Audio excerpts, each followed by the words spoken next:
organizations and communities through evidence-based education, mental health services, and capacity building.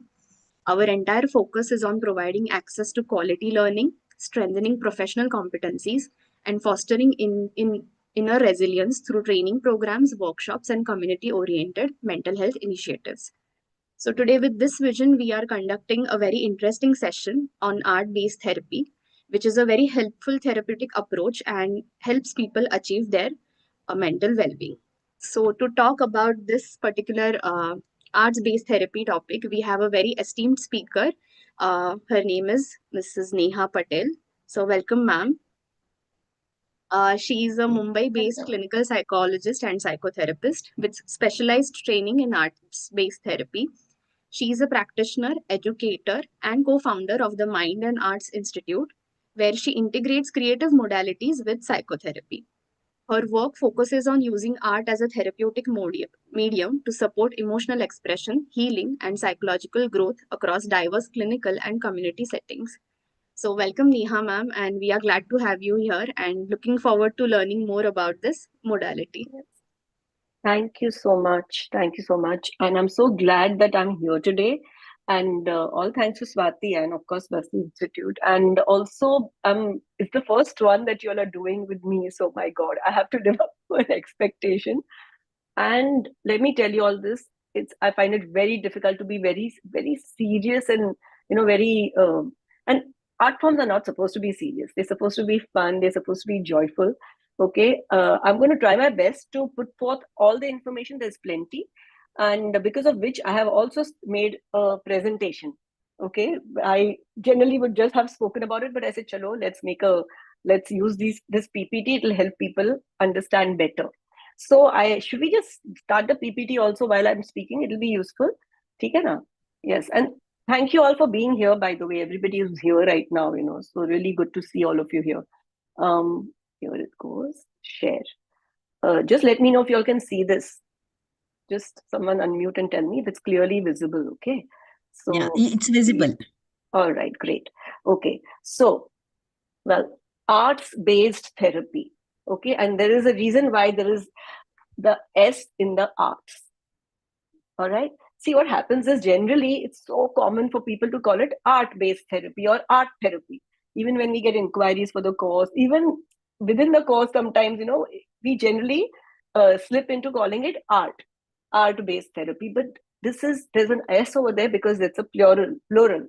Okay, and the plural is because it's not just one art form we're going to be talking about. We're talking about several art forms which are integrated in arts-based therapy. Okay, so here it is. I'm going to go through what is written over here about what is arts-based therapy specifically. It's an integration of different art forms. Okay, that is music, which includes rhythm and voice. Then there is drama, which includes theater games, storytelling, poetry, role play, embodiment, projective play, puppets, and movement. All right. And arts-based therapy also integrates visual art, that is drawing, painting, crafts, clay work, and overall aesthetics. So arts-based therapy that's why the S. There is all of this which is integrated for the purpose of therapy. And here is a formal definition. Arts-based therapy is the evidence-based use of art forms to accomplish individualized goals within a therapeutic relationship. So when we use arts-based therapy, we check what each individual's requirement is, and based on that, we use these art forms to help them achieve those goals. Each one's individual goal that needs to be worked on, right? So now, this is something I always begin with actually, because you know how it is, like the whole point is that we sometimes forget that there are so many art forms, and you know what, these art forms are very, very integral part of our lives actually, if you think about it. Okay, think about it. They aren't they so deeply embedded in our culture? Like, we use them daily actually, all the different art forms, and we use them for expressing, for interacting with others, for coming together, communicating. For example, dance and movement. Since we also, we know that since time immemorial, there is dance, any dance or movement, the folk dances, the tribal dances, they are there. Why? Because that was a way for communities to come together, communicate with each other, share let go of their stressors and celebrate. So that's where dance is. Then similarly singing, I mean, in all the festivals and in different places, we singing is such an integral part of our life. We also sing in our bathrooms. I mean, that's why so many people call themselves bathroom singers. But when I'm talking about singing, I'm talking about uh, in the films, in daily life, using tunes. Aren't they so healing? Sometimes we express ourselves uh, through some kind of tune. When we're upset, we'll hear a sad song and we feel that, oh, that helps me express my emotion, at least acknowledge my emotion with my own self. Similarly, the hymns, the bhajans, so many different ways of using music for your in your day-to-day life. In festivals and weddings also, when we sing about how difficult your life is going to be after getting married, or like that song is there, Saas Gali Deve Devaji, whatever, Sasural Genda Fool. Now, what is that about? It's about, oh, it's going to be like this and it's going to be like that after marriage. And there are so many different songs that are there as a part of our day-to-day life and culture. And then there is, of course, the art. We do rangoli, we decorate our altar, we have a puja place or some place like that in our homes. We put art on our walls, okay? And art is also the way we present ourselves. That is also artistic. So it's aesthetics. These things have always been in our life. They bring a sense of joy, a release, and always being used. And these all become the building blocks of our life. But before we go there, I want to add something about what is arts based therapy further. Okay. So, the wisdom of arts based therapy, the way we see it, all right, is comes from something called SEG, which is Subtle Energy Guide. It includes Indian psychology and ethics, studies of human development, and cognitive neuroscience. So this combination of traditional and modern artistic material with interdisciplinary basis of Indian psychology, philosophy, modern science makes it a very, very meaningful and viable practice uh, in using. Now, I think I'm going to just skip to the next one. Before going any further, I want to talk about why is this called arts-based therapy and how is it different from what is overall called expressive arts? Is it different? What is the difference? Let me first dive into that a little bit for you. So here's the difference. Arts-based therapy comes under the broader umbrella of expressive arts therapy. Okay.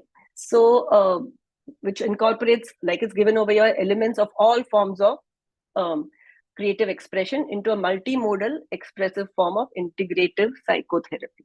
Now, there is a lot of research that has already been done to say that, and there is immense research which is available online, and I'll talk about a little bit of it too, which is now saying that yes, expressive arts is definitely a form of psychotherapy, and it integrates different art forms. Uh, Such as writing, poetry, music, visual arts, drama, dance to help people achieve personalized goals. Okay, so under that broader term of expressive arts therapy comes art based therapy. The difference is that it has its own wisdom and its ethos, which we will understand as we go further. Okay, so like I have explained a little bit about what is arts based therapy and the different art forms that we kind of, let me just show you some more. Okay, over here. So there is, see, if you notice this, what is written on your, on the PPT, there's a concurrence of art forms. Okay, so what happens is we don't use only one art form. You kind of integrate them together. You use whichever one is applicable for that person in that point of time for the goal that we are working on, and it helps the practitioner to have you know a wider variety to use from to help that person that they are working with.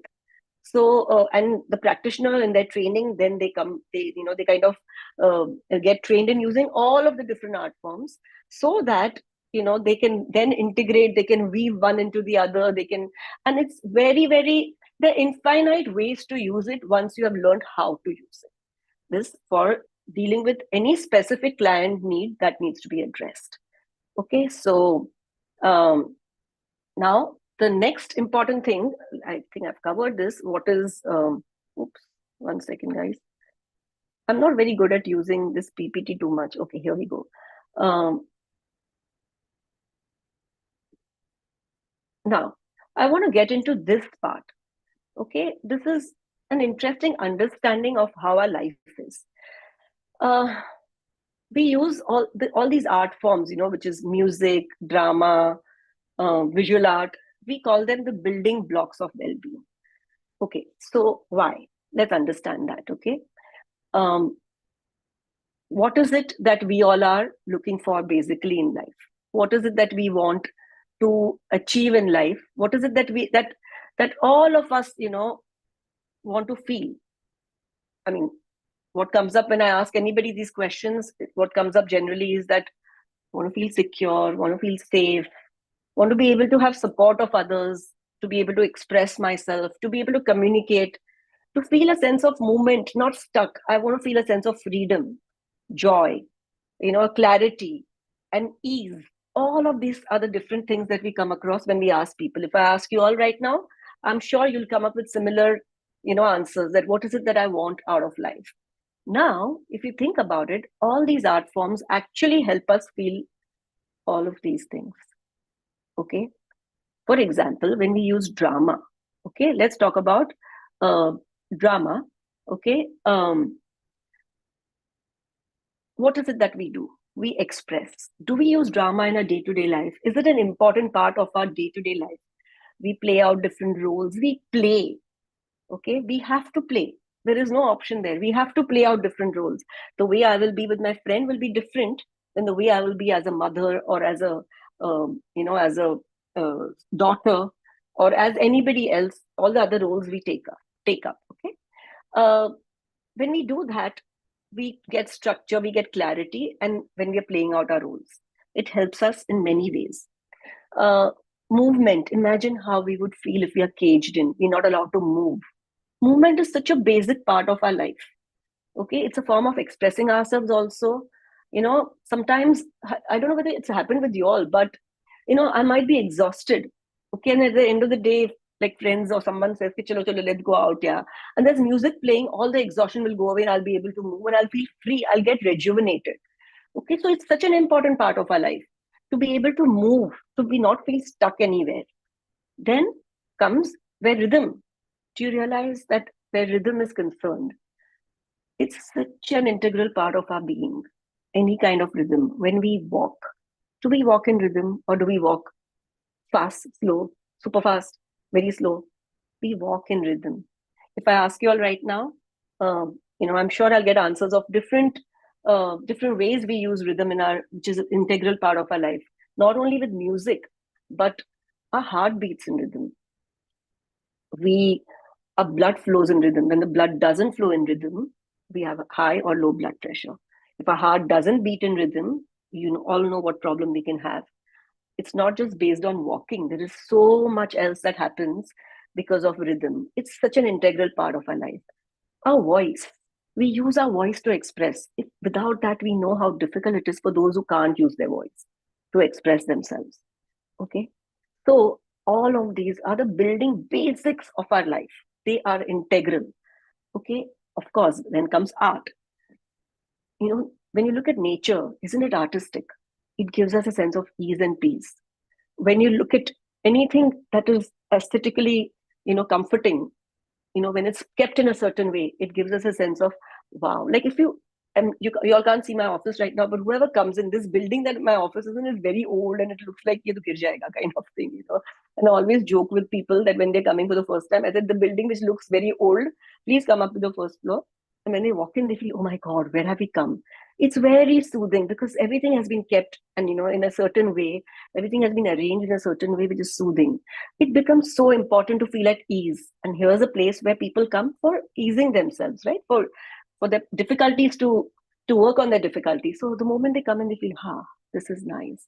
So you understand how these things are so incorporated, and how good it would it be if we can bring these into therapy, since they're already there as a part of our daily life. But if anybody who comes for therapy, these are the aspects which have gotten a little messed up. They've become skewered. They're not in balance. There is unease that they are feeling, right? They're feeling blocked. They're feeling stuck. All of these different kinds of issues that they're facing. Those are the people who come in for therapy. Now, if we could include these in therapy, these basic building blocks, as we call them. My colleague calls them building blocks. My colleague is not here on this call today, but there's someone else I work with, and we do conduct this course together. I'll introduce about him also in a bit. So all of these bring a sense of grounding, release, clarity, continuity, acceptance. And that is why it is very important to have the art forms as a part of our daily life and into therapy. When there's clutter, we feel a sense of lack of flow. But if we take that away and we allow the person to flow, we remove the blocking, we help them remove the blocking, that's when change happens. So, I've been explaining all this, but coming back to a little bit back to arts-based therapy again. So I want to explain this a little bit more. How ABT is different from other art forms, other expressive art therapies. So first of all, very important, it is made in India. Arts-based therapy is completely made in India. And why is it made in India? Because at one point of time, our teachers who have taught us this, it's an organization called World Center for Creative Learning Foundation, WCCLF, based in Pune. They don't teach the course anymore because they have trained us to teach the course now. They used to teach it from something like 2004-ish to 2017, and from 17 onwards, we started teaching the course. They decided to stop teaching it because they wanted it to reach out to a lot more people. The reason they started this course, the reason why this course was started, because in their experience, they noticed that this is so important that these art forms are used for therapy. And whatever you have abroad, it works so well, but it's very expensive and it's not catering to the Indian audience. It's not able to understand the Indian issues and work on it with that. So that is why arts-based therapy, they put it together.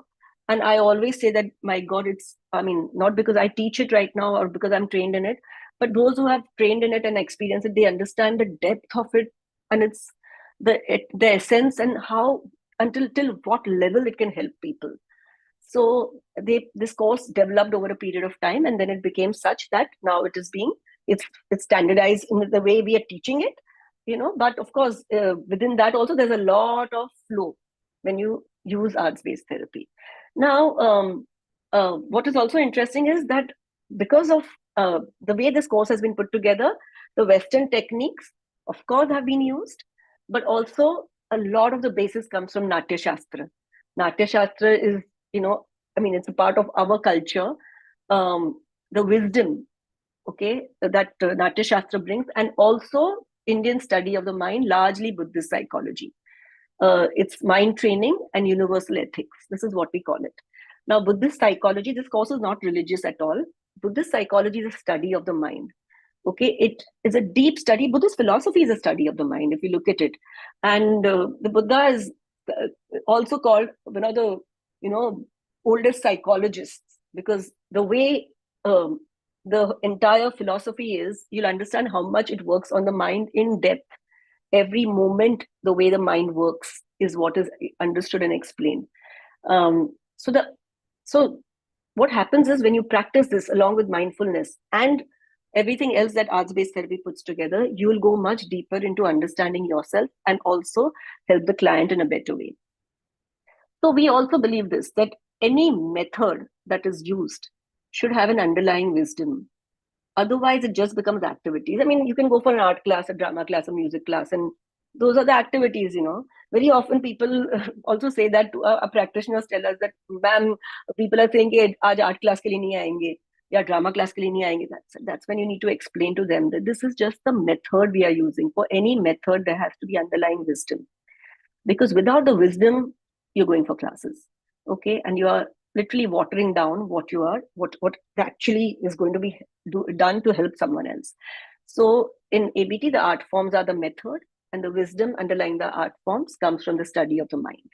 That is an integration of Buddhist psychology and of neuroscientific studies from the West. And all of this has also come together from, I don't know whether you all are aware of this, the Mind and Life Institute. The Mind and Life Institute is is an organization which works with Eastern contemplative science and Western neuroscientific research. They are working together to understand how they all converge together.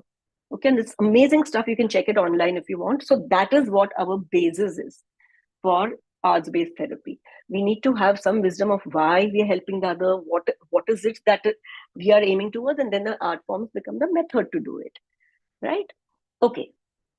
So now I'm stuck here. Let me just see where we are here on the.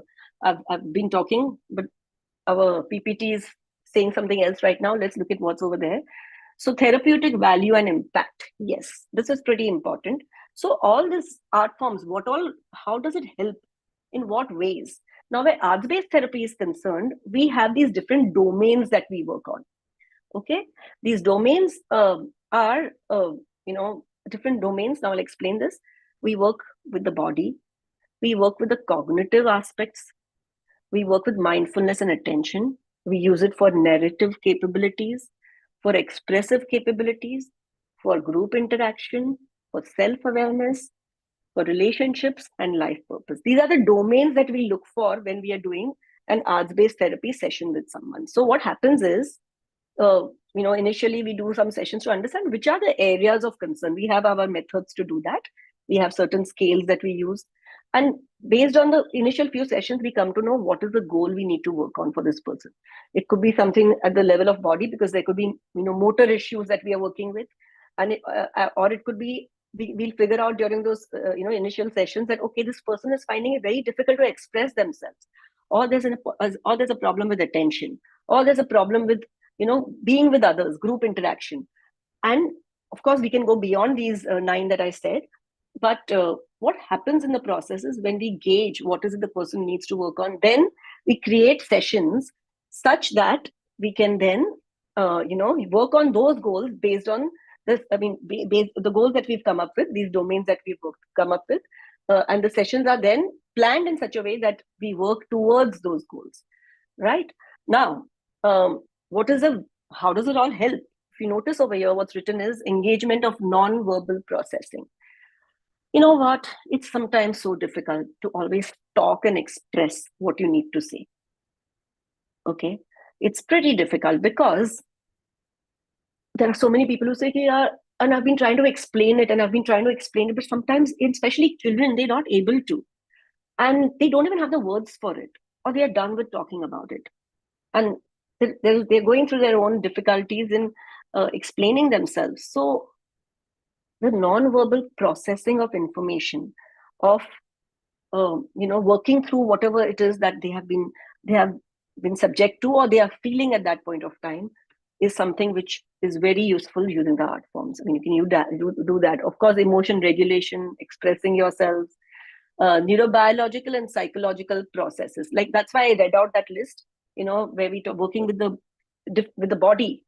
Like, imagine if you have to play, and this is something which happens in the class a lot. It's quite interesting. So where rhythm is concerned, we use percussions. Okay, we use djembes. And someone who comes for the session, they're like, I'm not good at this. I don't know how to use music. First of all, you don't need to be good at any art form to be able to conduct a session, or to even be on the receiving end of the session. You don't need to be good at any art form.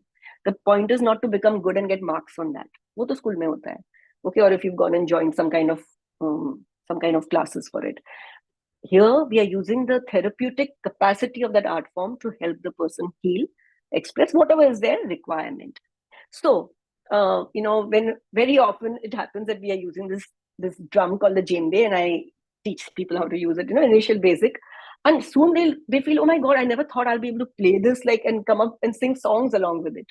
But very often, even the therapists, because people who come to train under us are already psychologists or special educators, or in allied fields.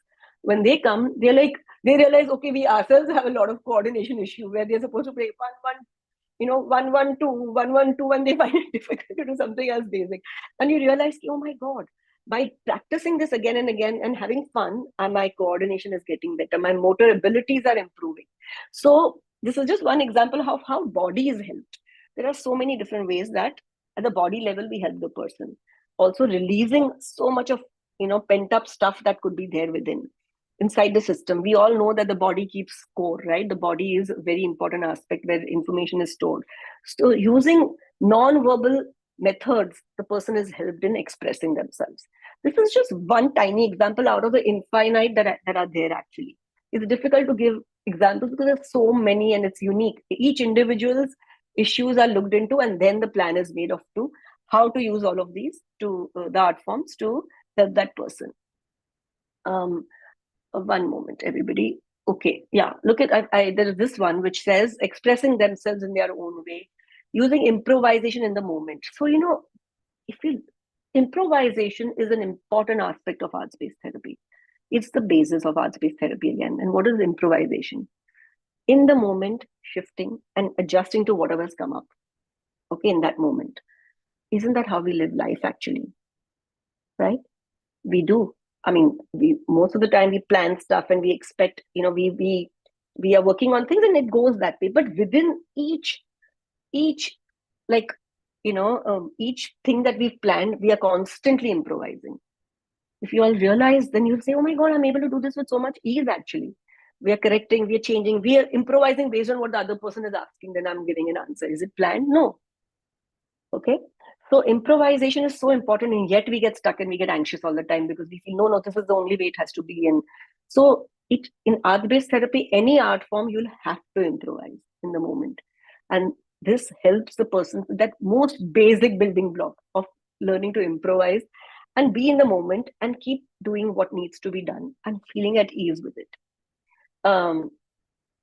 So now, I'm going to do one thing. Of course, I've spoken so much. I want to see if there are any questions because I'm going on speaking and I'm feeling, like, is anybody even having a question already? So can we just, I like doing that in the middle of it. I want to ask a question if there's anything that you all want to say at this point, because then I'll go further and explain this a little more.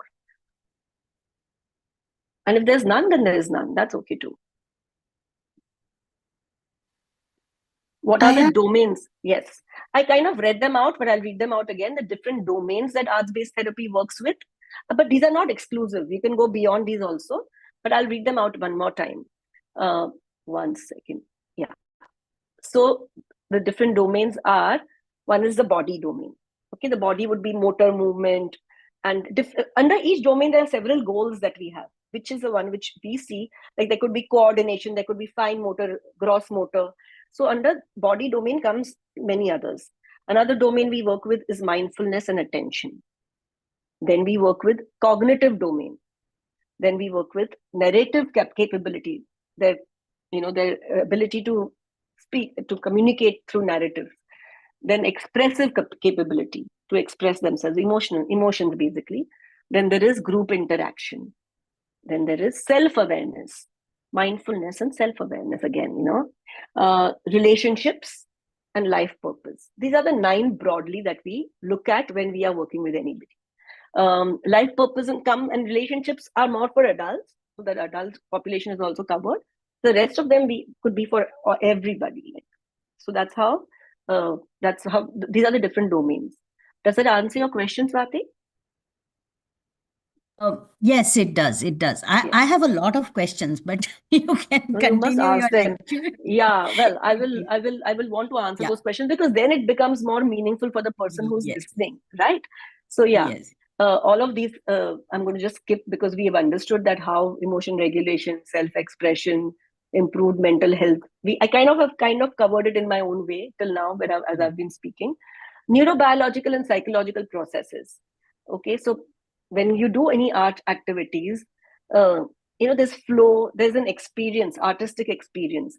Now, one of the things we definitely work with, okay, and I'm going to say this very broadly, of course, there's enough research that has been done to even prove that this happens. Neural pathways that we have. We all know that habits, neural pathways and habits go together in a way. Okay, continuously doing something in a certain way creates neural pathways.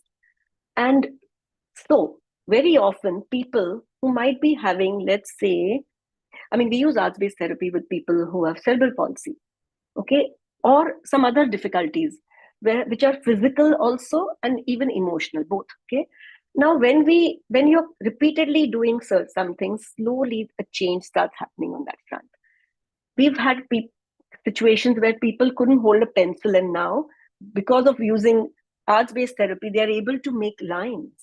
They're able to hold that line. Why? Because different ways, that was what was worked on using arts-based therapy, right? This is just one example. There are so many, like I said. Engagement over here, as it's written, immerses the individual in the present moment and fosters well-being and identity integration. And ABT activates integrative brain systems, including attention, emotion, body awareness, reinforcing its value as a holistic therapeutic modality. Coming to mind is one person I had done sessions with, where the psychological processes are concerned. Now, this particular girl, she was learning dance at a professional level.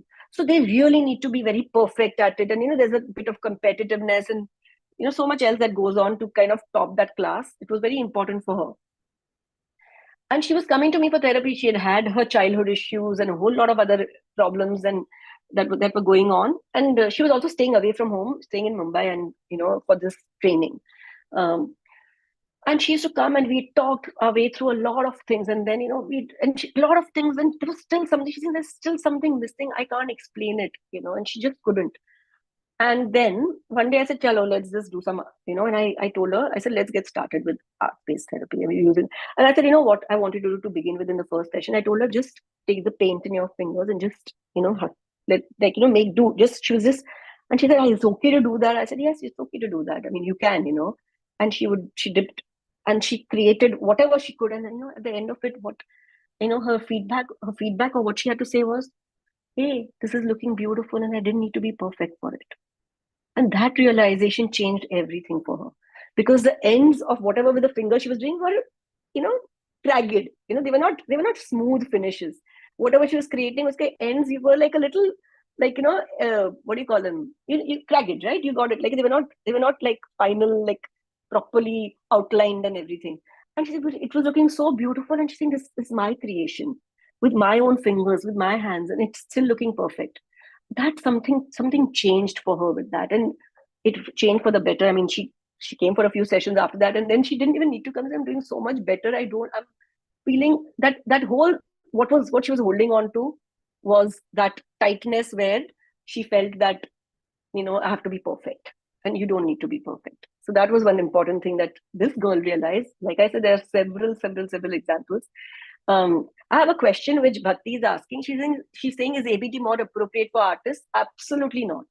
In fact, that's a total misconception. Very often artists get in touch with me and they say, okay, listen, we want to learn arts-based therapy. And I say, are you trained in psychology? Have you done your master's? Are you working with an NGO? What is it? Why? Saying, no, we want to go and do something because we are artists. I'm an artist. No, go learn a course in psychology then first. Because arts-based therapy is not meant for artists to go and help other artists or people who are already good at it. It's about using it for anybody. Okay, so like just a while back I said, arts-based therapy is meant for those who there is no requirement at all to be good at any of the art forms. It's about being able to use the art forms for the purpose of therapy. That's what it's all about. I myself am horrible at painting. I still can't draw a straight line, but I do teach my students using art for therapy, how they can use art. That section, that class I take very often when we are teaching the course. So, okay, another good question that's come up: with which population is arts-based therapy most effective? And that is something which is a part of our, I'm going to go jump into that. Wait, here it comes. Okay, look at this one. This will help. Populations and settings where ABT can be used or is already being used, okay? And because our students, I will explain this a little so that you know how. Our people who do this course, okay, when they are doing the course, they are supposed to put in a total of 50 hours of sessions. Okay, before we finish, I'll quickly do a run through of how the course is conducted and what is it, so that it'll all fall in place for you all. So they are supposed to go and work with the populations, different populations, depending on what they choose, who they choose to work with. And they're supposed to do what is called an action research project. 15 hours, the first 15 hours are pilot project where they are going to learn. They're going to be practicing what they've learned. Then 35 hours are meant for what is an action research project. They will do a pre-assessment. They will conduct sessions working on specific goals they've figured out. And at the end of it, there'll be a post-assessment. There'll be a psychological assessment. There'll be other kinds of assessments that we have, tools that we use for this. so that they can then see. So this becomes also evidence that, hey, this is where we began, this is where it ends. And ethics committee is in place to make sure that everything is being done within certain ethical limits, and everything has to be done in a certain way. There's constant supervision of what the student is going to be going and doing, the student being the people who are learning to become ABT practitioners.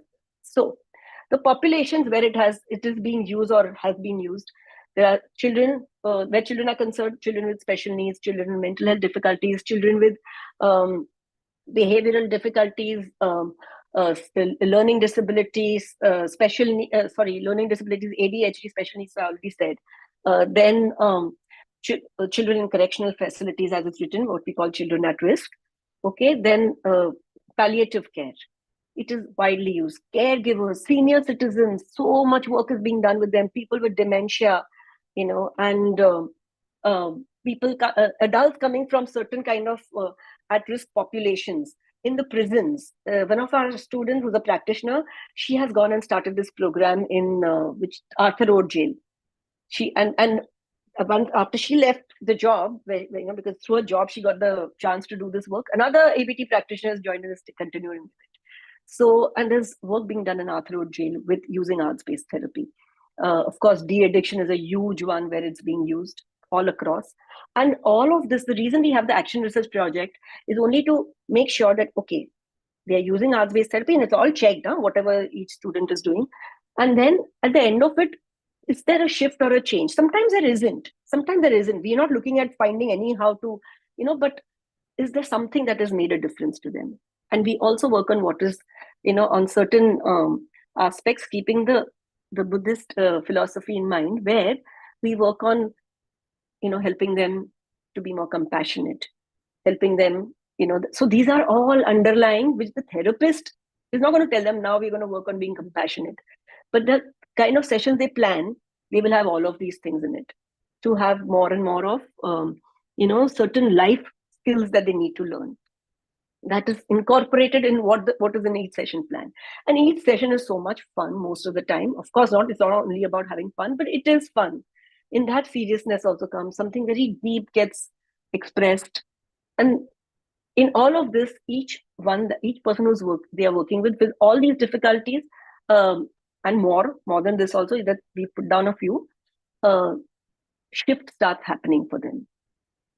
That is what we've noticed. And sometimes we had people telling us a couple of years later, hey, that really helped. That meant a lot. And this is why certain things have changed in their lives. So we've had that kind of feedback also that has come in after year or two of having gone through this. And so many organizations tell us that, please, you keep sending your students every year, because these people are really benefiting from it. Even the heads of organizations, when we speak to them, they tell us, yes, there is a shift that we can see. Most of the time, this is the feedback that we get. So I hope that is an answer to the question that you asked. Nice, Vati. Your music class, isn't that so? But it's just like a therapy session, isn't it? And you know what has happened, unfortunately, that if someone is good at art, then they go for art class. Okay, or someone likes art. Let's forget being good at it. They like it. They go for, in school, as usual, we go to an art class. Then it becomes something that is going to give you marks. You have to do well. Otherwise, there is some problem or the other. Similarly, where it's music and where it's drama, any of it. More so with art, I think this happens. Most with art, little bit with music also. In fact, a lot with music. What am I saying? I had, there was someone who used to come to me who was a well-known music director. Okay. And one of the times he came and he was discussing how, he's not feeling great. He was not saying I had expected this particular album to be a hit and it is really, really good, but I don't know why it didn't work out. And he was so, tensed about his own future and career and what's going to happen and all kinds of things. Unnecessarily, he's still very popular, and he then, so I said, okay, what is it that you love? And somehow we were talking and I said, what do you love the most? He said, for me, my music comes above everything else. I said, how much are you using this music right now? Because he told me, bachpan se what my thing is to play music. Okay. So I said, he's saying, no, nowadays where I just play like that, I only play because I'm thinking of composing something or the other. So in my room itself, I have those djembes, the music. So I said, play. And what he played for those few minutes, I have a video I took immediately. I said, my God, And he's saying, hey, that feels good. I said, come what may, half an hour daily, not for any movie, not for any album of yours. You're going to play music for yourself. Okay. And I mean, that was, he still does it. He told me the other day, I mean, you just, like, how are you doing? And message me. He says, yes, I still do that. So that's one example of someone who's already a musician. So when we are not musicians, we can have fun with it. Kaun puchne aa raha hai, enjoy. The idea is to let go of inhibitions also, unnecessary inhibitions. There's another question which Swati's asked, do you do therapy in groups or only individual? In fact, art-based therapy works excellent with group. And you know what? Group therapy is also required. See, there are many reasons why group therapy is useful, because group interaction, coordination with others. We have had so many cases where, especially when you're working with children at risk, they tend to, there's always some kind of, I'm the boss, and they want to establish their power and all of that. But when they start playing, let's say, music together, where they have to coordinate with each other, or we give them like that, okay, you will, you and you both do this part together. We do that, so that, then they have to coordinate, and then they start kind of connecting with each other. And that I'm the boss of this group totally starts going down. I mean, we've had certain many of our practitioners have come and told, my God, those two used to fight a lot, and suddenly they've become all friends, and they're coordinating and saying, "Acha, tu ye bajayega, main ye karunga, फिर हम लोग ऐसे इसका करेंगे." So that getting together, creating together becomes so powerful. And of course, arts-based therapy can also be used in individual sessions. Both work very well, group and individual. Both are, but it works tremendously with group. So, when we do group. One question Yes. I have, instead of Yes. asking on the chat, I thought let me Please just go ahead. unmute Please go myself ahead. and ask. So when you're setting the goals for these individuals, you said you set individual goals, right? So when they come in groups, are the people with similar Good goals, question. put together, or they can come in groups, but they're still having their individual goals? So that's the beauty of it. Very, very important question. You're helping me give all the things which I would have anyways, so this is all a part of the content that I would have explained. So what happens is, now let me just explain to you from the way the course is conducted. We start with it's a 1 year long course, but we start with an 8-day workshop, full day workshop. Okay. So in that sense, it's a part-time course. It's a PG diploma that we offer. And we are in collaboration with Nanavati College for this. So it starts with an 8-day full day workshop where there is, every 2 hours there's different aspects that are being, taught, and it's experiential. So the participant will begin with, we always begin with the Buddhist side. Mindfulness is a deeply important part of this. So mindfulness and understanding Buddhist psychology, Indian psychology, and different aspects of it, which are important for the course. That is what we begin with. Then then there's an art related experiential session, there's a drama related, there's a music related. And by the end of the first workshop, an integration of the different art forms. And then the student has to also conduct a mini session by themselves with the other students, so that they get an idea of how they're going to go out there and start using it. Then for the next 15 hours, they will work with any group they either are choosing to work with, from the angle of they will either work with, let's say, somewhere they're already working, or they'll volunteer at an NGO or some place. Very often they go and volunteer because they realize that, okay, we're going to be helping so many people in the process. Those 8 days makes them, somehow it brings up the need to go and help others, in those first 8 days, because of the SEG, the Buddhist psychology aspects. There's a strong, they say, "Nee, yaar, we have our organization, but I want to go and work with that orphanage or that special needs school," or wherever they feel that they can get that collaboration with them. And we help them also with that. So then they go and, they'll start with, and they'll work with, let's say they choose to, they'll go and talk to them. Then they'll work with, let's say they choose to work with a group or individuals, depending on what is available for them. And in that, when they start working with that particular group, they will begin those 15 hours. They will be conducting sessions, 1 hour session, twice or thrice a week at the most, in which they will start getting insight into specific areas of concern that particular group requires, with what they observe. They'll do different sessions to get that information, and we give them there's a rating scale, and there's a lot of material they can use where they can gauge where are those children standing. Okay. And then after that, what happens is, then they come back for what is called the second workshop, the second part of the training, another 8 days of training. again, they go this time more in depth into understanding. Now they've gone and practice a little bit, so then they are able to understand much better. I'm going to say something very silly. Swati, what was your question? It slipped my mind. I'm going into My question was, when you're doing group sessions versus individual I'm sessions, coming to do you that. Yeah, put I'm the coming to groups that. together based on their Yes, individual needs, or yes. So this anybody is like? exactly where the answer. Now here's where I can give you that answer. That first, the pilot project, the first 15 hours, they are gauging No, each one child. one minute, Neha. My Hmm. question is as a therapist, not in the No, course. no. As a So, therapist, huh, you're the therapist who's going to. So how are you training to do that? Exactly. Whatever acha, they train in the hmm, course is what they're going to use as a therapist afterwards, isn't it? acha, So okay. yeah, yeah. Hmm. So what they're training, all of this training is to be able to use afterwards as a therapist also. They're all training to become therapists, arts-based therapy practitioners. That is why. So what happens is when you're going and doing the initial sessions, you're looking at what this particular group requires, and you're also looking at what is happening at the individual level if it's a group. Okay, and you have Hmm. certain material which you can kind of mark on, or your observations. In the first few sessions, you're going to do gauge that. Then when you start planning the sessions for them, then that is when you kind of plan the session such that you are working. Let's say that overall the group requires is needs what they require to work on is group interaction, to be able to get along and do work in a group dynamics needs to be worked on. Okay, now within that they've noticed that X child has an attention issue and Y child finds it difficult to express himself, or some particular other child has a difficulty in communicating. So they will keep keeping the group other individuals in mind. They will keep making plans such that all those things can also be, they can get help on individual levels also. So that is what they get trained to do also during the course. And that's how the idea is to continue doing the same afterwards.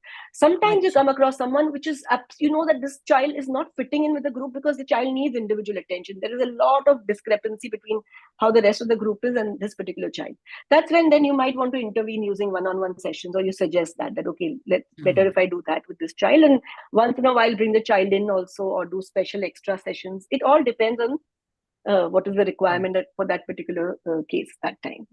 And I if you get an individual client who comes to you for hmm, arts-based therapy, hmm, do you hmm. recommend them to join a group? Not necessary. In my Okay. private practice, we're doing individual sessions all the time. So it Okay, really okay. depends, on what Depends. it's Okay. all. Yeah, like, and then we also do this. Right now, none of the groups are ongoing, but at one point of time, adults with depression and Hmm. anxiety, young adults, so we were doing arts-based therapy group sessions with them, where so that was a group which came together from different walks of life, Mm-hmm. and then we worked with them. It all depends on so many. I have one of our practitioners, she's been doing sessions with that for special needs children. This is over and above. Their parents bring them to her center, her place, and they come for these sessions specially over there. But similarly, many different cases are there. There are different ways it's being used.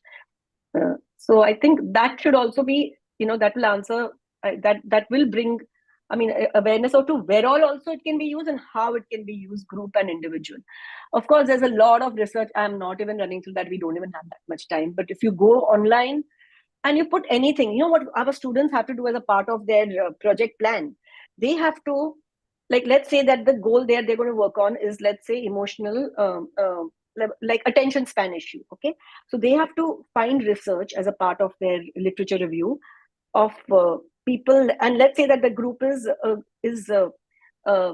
someone is people who are in going to a de-addiction center, but they have realized that there is a problem with attention span. So they have to find out the research that is already being done, where using any of the art forms, and this combination is there, like, and it's being done, and then they obviously always put it up. It's a part of what they also need to read and include in their project report. I can see there are some other questions also. There's a question that says, in group, and do you use multiple art type in same or various? Yes, that's also an important question.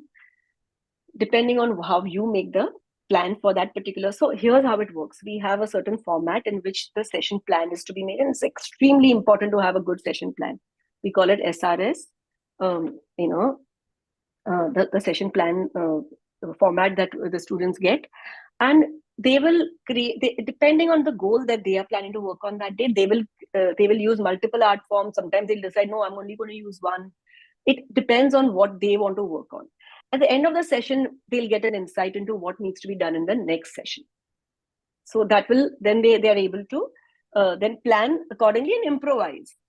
So that is how it works. Now there are a couple more questions. I hope that answers your question, that multiple art forms, absolutely. It depends. Sometimes multiple, sometimes you're only using one. It all depends on what you're working towards. But yes, in various sessions, multiple art types. Then there is one question that says, does ABT work well with any other already? Yes. I think that's a part of, actually somewhere in this afterwards, wo hai bhi yahan pe apna. Oh, this was the poem I would make you all do, but I don't think we have time for that. I don't know where that slide is. I'm sorry. I'm like a little lost on that right now. But arts-based therapy is very much useful with other art forms and individually also. So that is the best part. Here it is. Can be complementary. In body awareness to sensory materials, rhythm and movement, it complements somatic therapies that focus on the body. This is just body. Okay. Similarly, many different art forms, many different situations, it's very useful. Like I said, in the sessions I conduct, I bring it in when required. And then there are people, so many of our practitioners, who use only pure ABT without bringing in any other, the therapeutic modality. So it's very complementary, both complementary also and by itself also. That's what we have understood over the years of all. And you know what the good part is, because all our students have to do that action research project. Some of them are published also. We have material that shows expressive art therapy ke liye to hai already, but even art-based therapy by itself, but we have lot of data that shows, hey, this is making a shift, this is making a change. So that is how the evidence is being collected also, and it already is there in any case. But we are adding and adding and like I said, we have it all in place. Certain method, we see to it that certain ethics are absolutely, all the ethics are followed when they're doing the session. It can't be just randomly gone and they can't go and do it. So I think that might answer the question. And then there is one question: is bilateral drawing also part of? I'm a little. What do you mean by bilateral drawing? No, okay. Well, you can always use it as a session, as a part of it. As a part of the session plan you make. We see that the beauty of this is there's infinite ways to use the art forms. The therapist has to be able to understand that's the goal I'm working on. What can I use in that to reach that goal, to work towards that goal for this particular person? And it's going to take its time to get there. This is a relatively slower moving therapeutic form. Sometimes it just gives you like a sense of, wow, what happened there? But for certain deeper issues, it takes longer, Now, what is the next one? What matters more as a therapist? Is it the art form that they create or what client feels well? Absolutely what client feels when creating it. In fact, we don't interpret the art that they've done. We don't come and say, oh, this means that you must be going through something. Sometimes a person might use a color because they just love the color. It's not because they're feeling dark inside. But what we look for is patterns. We see that the person is constantly doing something in a particular way. Or, there's a lot of different ways we observe what they are doing. Many, many different ways. That's part of the training, actually. And based on that, we kind of then gently start looking into it further. And then, of course, that helps us reach work towards a goal. And it's not like we don't talk to them only and everything is just to be done with a tape on the mouth. There are discussions that you have also with your clients, where you understand. And if they are very small or they're not able to, with their parents, and there are times, like, let's say in a de-addiction center, sometimes because it's a floating population, we are able to work with floating populations also, where, people are going to come and go in that time frame. They're not going to be there for the entire thing. But then we check, okay, 10 sessions mein kya farak dikha hame? What is it that we are seeing within this much time? And we also have an idea of what the overall goal for that particular group will be. We work on a pre-decided goal sometimes, that this is what we'll be working on. It all happens once you are trained in it. Then you can start using it in so within there's a structure within that you can flow. Within that structure of how you're going to go conduct your sessions, which is in the part of the training, you can flow and you can work around things, you can improvise. There is no tightness or rigidity to it. So yes, Coming back to the art form, no. What matters is what the client's experience is. That is what we're always looking for. I think I'm glad these questions have come up. There was one little, but now it's already 8 o'clock. So we will have to, I think, stop over here. There was a little poem. I was going to show you this poem, everybody. Yes, you can show us the poem. Yes, this is a poem. This is just I was not going to see. I knew that we're not going to have time to do the entire. For that, we need a 2 or 3 hour session where we do actually an experiential, activity for the person. But this is one example I'll tell you. There's a poem which I use this a lot whenever I'm doing those experiential sessions for people. Introduction to arts-based therapy. So this, so I'll tell you how I could use this one thing. This is an amazing poem. If you look at it, or you can also Google it, you'll find it. It's called "There's a Hole in the Sidewalk," and it's by Portia Nelson, The Romance of Self-Discovery. It's an amazing poem. And if you read it, now what I would tell the person is, okay, let's go through this poem. Okay, depending on the population I'm working with, I can't give this to children. They're not going to get it. Even I've noticed teenagers, it's not good enough for them. But for older people, like our age people, people who are already in their 30s, who've gone through, now I know that this is the population I'm working with. So I'll introduce this poem. Then I'll tell them, okay, now based on what comes up based on this, just, create your own artwork for it. And it doesn't have to be a beautiful artwork. That's not what we're looking for. Not how well you do drawing. That's for the drawing class. Here, it's you expressing what is this bringing up for you. Okay. Then, or I would tell the person through movement expresses, depending on the level they are at that point of time, the ease that they feel at that point of time, through movement. Or, put this and, look at this and pick up the few lines that matter to you and create an art, create something from that. So these are the kind of things where you can work around it, depending on taking any material which can be a prompt.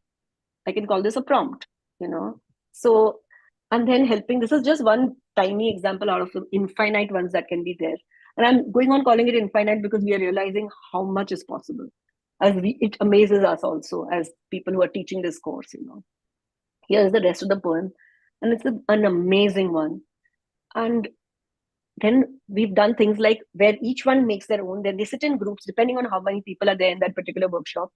And then they share their story or whatever they want to, and then they enact it as a group, sometimes verbal, with words, sometimes without it, just through movement. And there have been so many times when people have come for the first time for something like this and they've been able to do that, enact. And they say, my God, I could never have said this in words as I can do it in this way, through drawing it or through my body and my movement.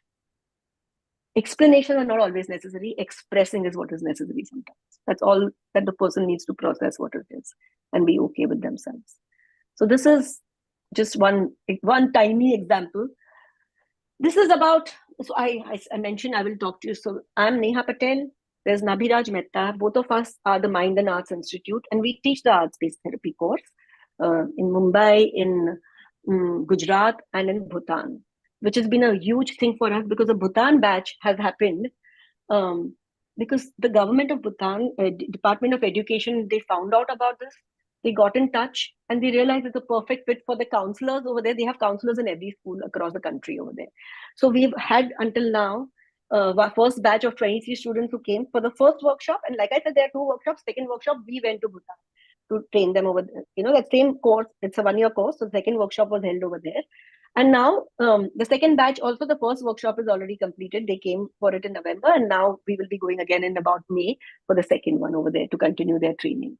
And in the meantime, they'll be doing their sessions, which we'll be supervising online. So this is just, it's a matter of great, I'm very thankful that this is now being, used in other countries and they are finding amazing results also. So, hey, there's one more something over here. What are some of the techniques that work the best for young children? Oh my God, there are so many. That's a tough one. For that, we need to have an entire something else, There are so many techniques. Art works, music works amazing for them. But it's again, what is the goal that we're working towards? What is the requirement for that child? Then can we use the technique? I mean, then we can use the art form in that particular way. That is very important to understand. There's no fixed technique for inke liye ye kar liya, unke liye wo kar liya. It's like that. The same poem that I showed you, I could work with senior citizens. I could work with a certain people going through a certain kind of difficulty in life when you know already. So it really is. And there are so many. This is just one poem. There are millions of poems. You can choose what is going to work for your population. That's how this works. So, Ishmeet, I'm sorry I won't be able to specifically answer your question in that sense. I think we are way beyond time. So, actually, exactly 1 hour. We started at 7:05. So, we are finishing at 8:05.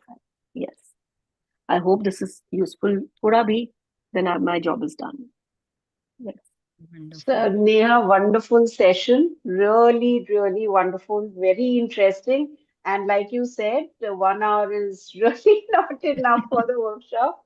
Need much more time to understand the all the material that you've been telling us. But Yes. very fascinating, and it seems to be having a lot of applicability. Yes. A wonderful Thank you, session. Harpreet. Thank you. Thank you so much, Harpreet. Thank you. Yeah. Neha, thank you so much for for this amazing session, because I mean, for my clients who come for cognitive therapy, for example, I ask them to engage in some kind of art if they're showing an inclination. And definitely it makes a lot of difference the way they, between sessions, and then, of course, it's a whole different modality itself. But then even personal experience, the arts can be so therapeutic in just the way you engage with whatever that Absolutely. activity that you're doing. Absolutely. And in between, like in some of my clients, the session plans do include going and engaging in some art, creating something.